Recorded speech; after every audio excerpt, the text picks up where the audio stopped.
So, Congressman, the question that we want to address today is the school to prison pipeline. A lot of people hear this and have no idea what it means, but you, as a principal, as a founder of a school in the Bronx of New York City, please tell us in your own words, what is the school to prison pipeline? So the school to prison pipeline is very complicated because it's comprised of explicit racism and racist practices.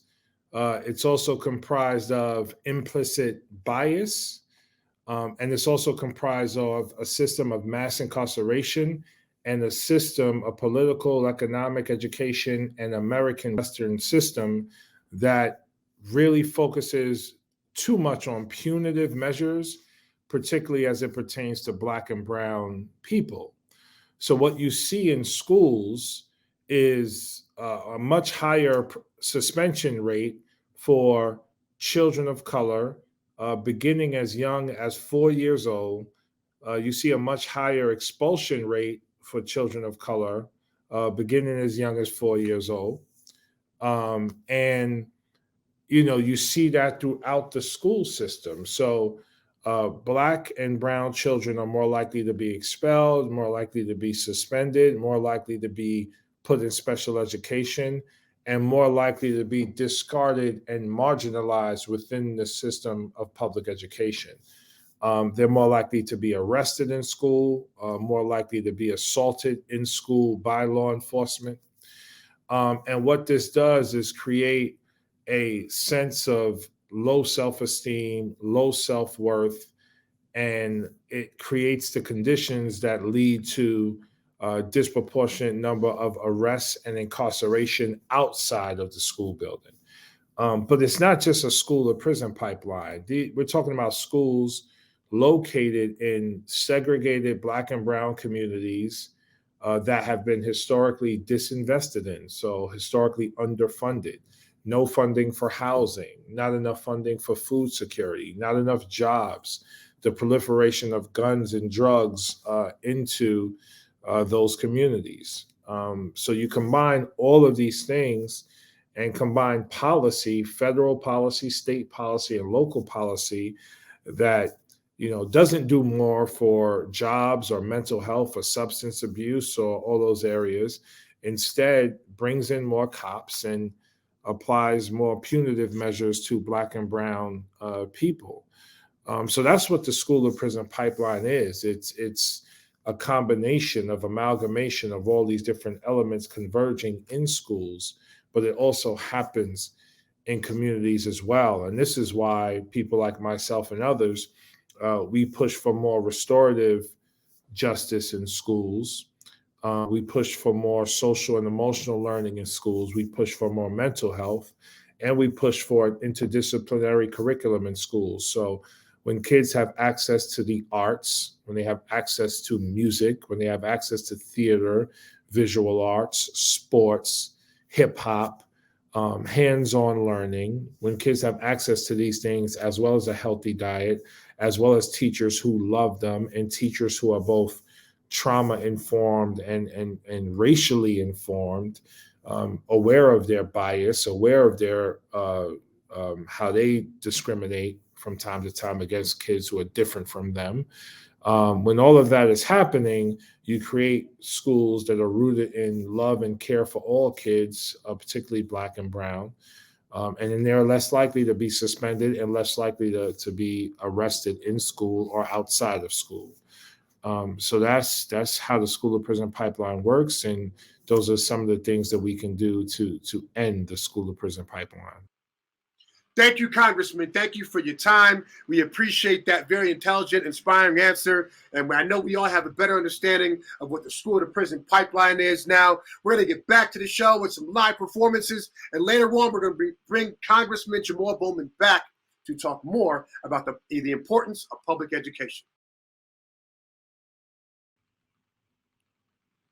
All right, we're coming back with Congressman Jamaal Bowman.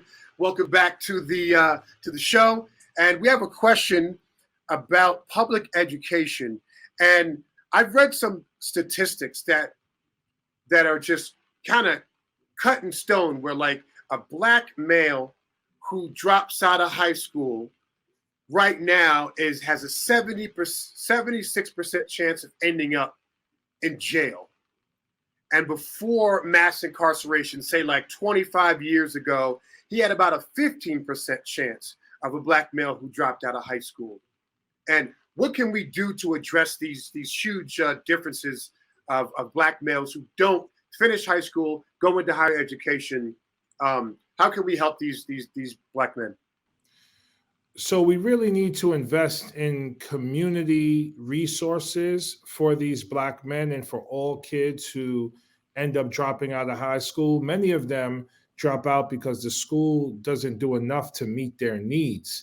And it's important for us as educators and as members of the community to really get a thorough assessment of what the needs are of the black men who drop out or any child who drops out of school.